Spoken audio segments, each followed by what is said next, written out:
What's up, guys? Welcome back to episode number 15 of this 32 in 32 series where I preview every team's off-season, 2025 off-season, going from the teams that finish towards the bottom all the way to the teams that finish towards the top and that win the Stanley Cup.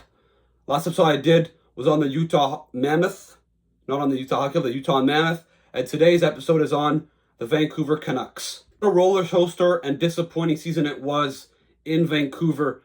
Obviously, last season, they exceeded expectations, had a terrific season, finished first place in the Pacific Division after many years of, being a disappointing team. They had good players like Quinn Hughes, Brock Besser, JT Miller, Elias Pettersson, Thatcher Demko, but they were never really able to get over that hump. They were forced a few years ago also to trade their captain, Bo Horvat. But there was finally some hope last season as they took a big step. They finished first place in the Pacific Division. They beat the Predators in 6 games in the first round, and they've pushed all the way to 7 games. The Stanley Cup finalists last season, the Edmonton Oilers. So there were expectations that they would once again be able to be one of the better teams in the Western Conference. And boy, that did not happen. Obviously, it started poorly with Thatcher Demko missing the beginning of the season. They were forced to give many starts to Kevin Lankin, who they signed in free agency. And he did pretty well in general.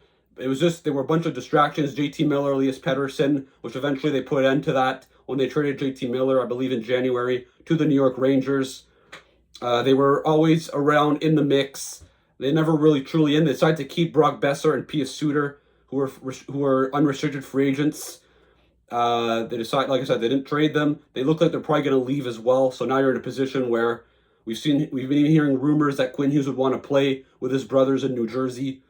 Let's just say it's not looking very promising. The future looking very bleak in Vancouver right now, that's for sure. The Vancouver Canucks finished 5th place in the Pacific Division, 18th overall in the National Hockey. Their general manager, Patrick Allvin, who's been there for a few years. He's in a tough spot now with what's going on. It'll be interesting to see what he does.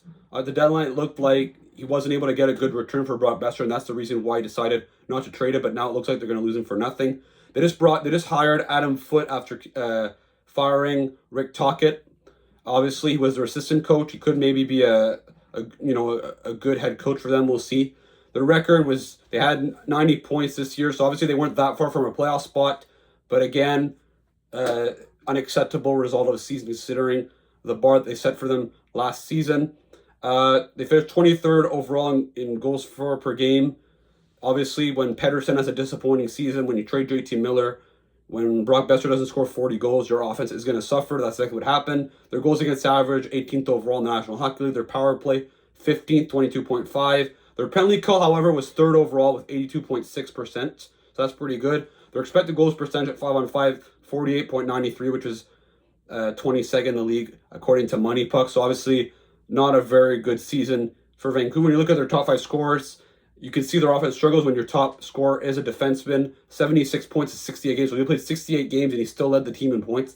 Their second leading scorer and their leading forward, Brock Besser, only 50 points, 25 goals in 75 games. Connor Garland also had 50 points. He had 19 goals in 81 games. Jake DeBrusk led their team in goals at 28, 48 points in 82 games. And Pius Suter, who's in his last year of his contract as well, 46 points, 25 goals in 81 games.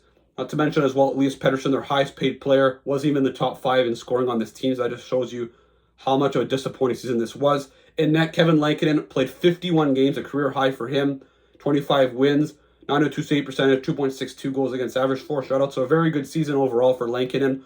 Obviously, he had a very good start. He played cool down. That's normal for a guy that's never really had to carry the starter's load.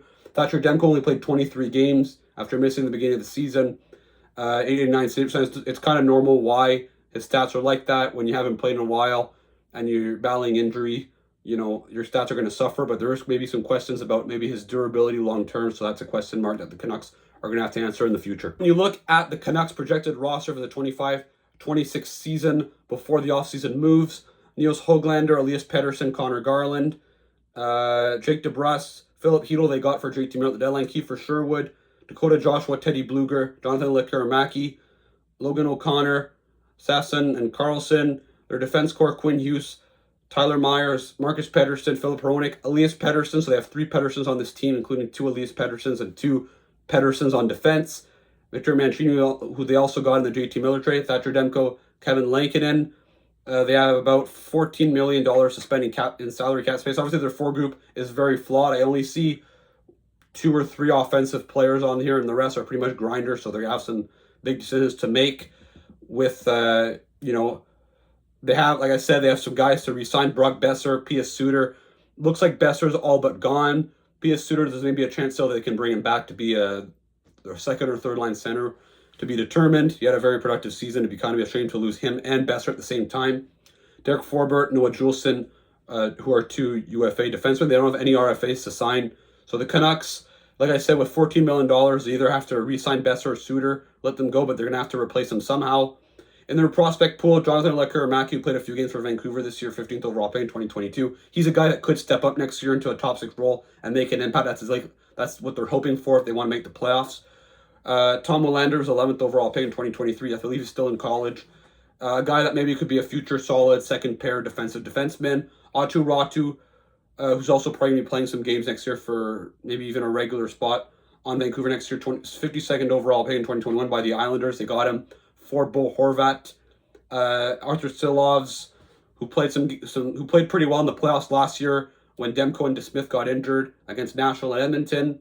But he lost his spot kind of this season. Obviously, still a young goalie. There's still time for him to become their number 1 goalie long term, especially if Demko isn't able to be very effective in 3, 4, 5 years. And Mignon on defense. They have the 15th overall pick. They have pretty much a full cover of draft picks this season. So the Canucks, I think, maybe a retool is something they're going to have to look at it.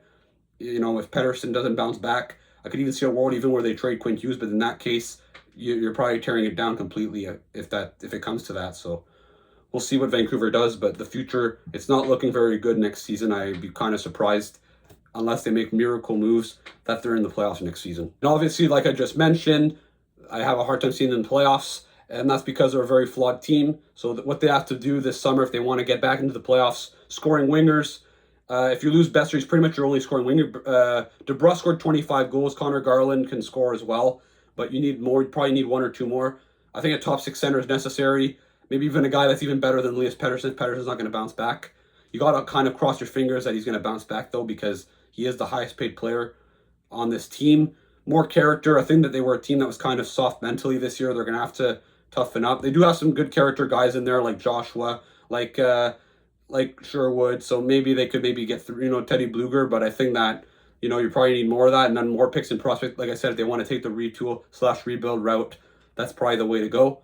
And obviously, I think more youth is also something that I think I'd like to see them do, even though I didn't write it down here. Long-term needs. If Pettersson is no longer that superstar forward, you need to get that one day. And a starting goalie, in case Demko isn't able to be effective long-term. I think on defense, obviously, when you have a guy like Quinn Hughes, Philip Hronek's not that old either. On defense, I think they're fine.